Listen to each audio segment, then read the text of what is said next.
Okay.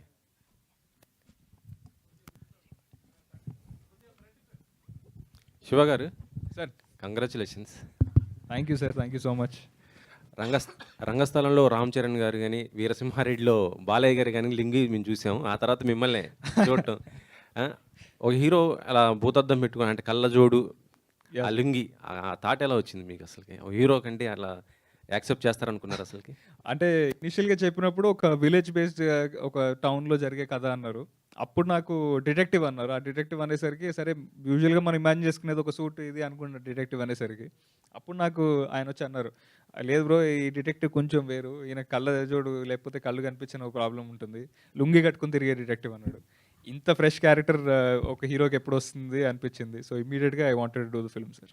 Cinema ఎంత బాగుందో ఆ సినిమాకి ఆర్ఆర్ కానీ మ్యూజిక్ కానీ అంత బాగుంది. అవును. ఈ సినిమాకి రిలీజ్ ముందు సాంగ్స్ కూడా చాలా ట్రెండ్ అయ్యాయి కదా, ఆ సాంగ్స్ ఎందుకు సినిమా నుంచి తీసేశారు అసలుకి? సో అదే అనిపించిందండి ఇనిషియల్గా, అంటే ఒక చాలా సీరియస్ పాయింట్ చెప్తున్నాం అనిపించింది. అది చెప్తున్నప్పుడు ఎక్కడ కూడా మాకు ఆ పాయింట్ నుంచి డీవియేట్ అవ్వకూడదు అనుకున్నాం. యూజువల్గా మనకున్న ఇప్పుడు అటెన్షన్ స్పాన్ అనేది బాగా తగ్గుతూ వస్తుందండి ఆడియన్స్కి. ఒక 5 నిమిషాలు కనుక పాయింట్ నుంచి మనం డీవియేట్ అయ్యామంటే మళ్ళీ వాళ్ళని ట్రాక్లో తీసుకురావడానికి టైం పడుతుంది. సో అదొక కాన్షియస్ కాల్ అండి, చెప్పే పాయింట్ని సీరియస్గా చెప్దాం అనుకున్నాము.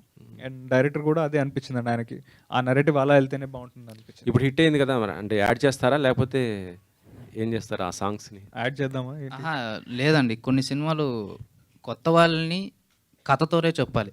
మధ్యలో సాంగ్స్ వేసి డిస్టర్బ్ చేస్తే ఇప్పుడే ఫస్ట్ హాఫ్ కొద్దిగా మిక్స్డ్ లాగా ఏదో అదేలా మాట్లాడుతున్నారు అనమాట. సాంగ్ లేకున్నట్లు ఓన్లీ కథ చెప్పామనుకోండి ఇంట్రెస్టింగ్గా ఉంటుంది. అంటే ఓన్లీ క్యారెక్టర్ మాత్రం చెప్పాలి అనుకున్నా. లవ్ అనేది స్టార్టింగ్ నుంచి పక్కింటి అమ్మాయే కాబట్టి నాకు అవసరం లేదనిపించింది అక్కడ సాంగ్. పక్కింటి అమ్మాయి స్టార్టింగ్ చైల్డ్ ఎపిసోడ్లోనే వాడు చిన్నప్పటి నుంచి అదే క్లాస్లో వాడు అందరికీ నన్ను ఇలా లవర్ అని చెప్పుకుంటున్నాడు క్లాస్లో మొత్తం. అక్కడ నుంచి స్టార్ట్ చేశా, ఎండ్ అక్కడ ఇక్కడ సెటప్ వేసి అక్కడ చెప్పేసా, పే ఆఫ్ ఇచ్చేసా. అది చాలా అనిపించింది.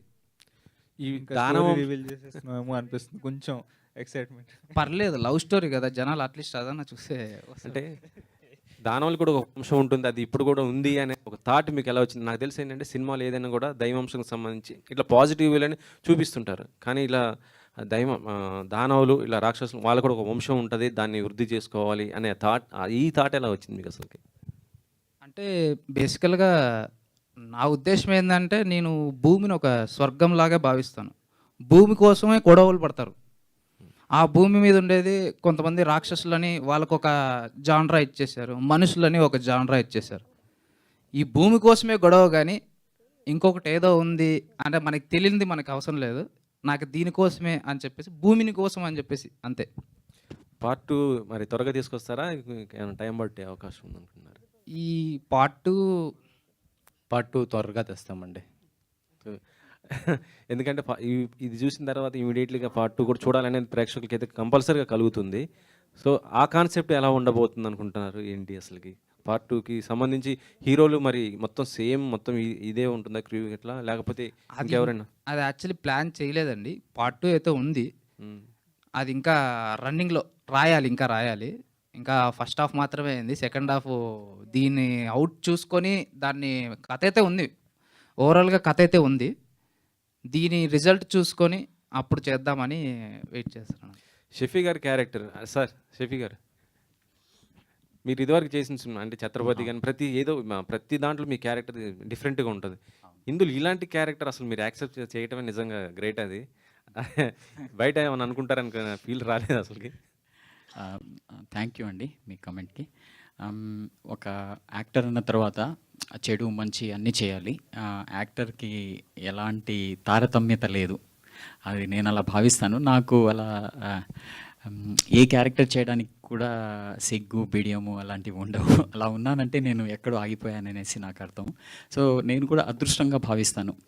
డిఫరెంట్ క్యారెక్టర్స్ని ప్లే చేయడమే, ఏ క్యారెక్టర్ అయినా ప్లే చేయడమే యాక్టర్ యొక్క డెఫినేషన్ అనేసి నేను భావిస్తాను.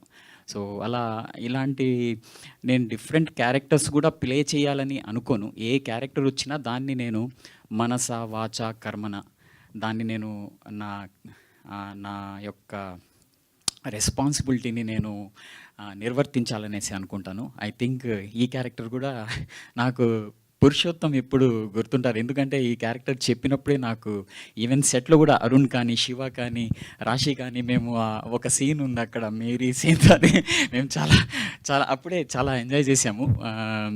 సో, ఫస్ట్ నుంచి నాకు ఎందుకో ఈ పురుషోత్తం కథ చెప్పినప్పటి నుంచి నాకు ఒక రకమైనటువంటి డిఫరెంట్ ఎనర్జీతో ఈ యూనిట్ మొత్తం వెళ్తుందనమాట. అట్ ద డే ఆఫ్ పూజ నుంచి. సో శివ కందుకూరి గారు కూడా అక్కడి నుంచి ఆయన ఫస్ట్ డే నుంచి చూస్తున్నాను. ఆయన ఒక బ్యాక్ బోన్ లాగా ఈ టీంలో ఉన్నారు. అట్ ద సేమ్ టైం ఇందులో శ్రీచరణ్ పాకాల కానీ, గ్యారీ కానీ వీళ్ళు చేసిన స్పెషల్లీ మ్యూజిక్ డిజైన్ కానీ, ఎడిటింగ్ కానీ ఇవన్నీ యాక్టర్స్ కంట్రిబ్యూషన్ చాలా ఉంది. అంటే అరుణ్ స్పెషల్లీ నాకు ఎందుకో ఈ వేరే అతని ఎనర్జీ లెవెల్స్ సీన్లో కూడా చాలా బాగుంటాయి. అలా అందరూ ఒక్కొక్కరు బాగా కుదిరారు. సో యాక్టర్గా నాకు అలాంటి ఎప్పుడు ఒక యాక్సెస్ ఉంటుంది డిఫరెంట్ క్యారెక్టర్ చేయాలనేసి. ఇది నాకు ఒక యాక్టర్గా నాకు అదృష్టం అని భావిస్తాను ఇలాంటి డిఫరెంట్ క్యారెక్టర్ రావడం. థ్యాంక్ యూ అండి, thank you so much. Yes, Snehal గారు కొందరికి థ్యాంక్ చెప్పడం మిస్ అయిపోయారు. Just okay, co director Shravan గారిని రావాల్సిందిగా రిక్వెస్ట్ చేస్తున్నాం. శ్రవణ్ గారు onto the stage please. And Roshan గారిని కూడా సాధారణంగా వేదిక మీదకి ఆహ్వానిస్తున్నాం. ప్లీజ్ జాయిన్ విత్ అస్ అండి. ఫాస్ట్గా వచ్చేయాలి. ఎస్, ఓహో ఈయన కూడా లుంగి కట్టేశారు. మీరేంటి లుంగి కట్టుకొని అక్కడ కూర్చున్నారు మరి?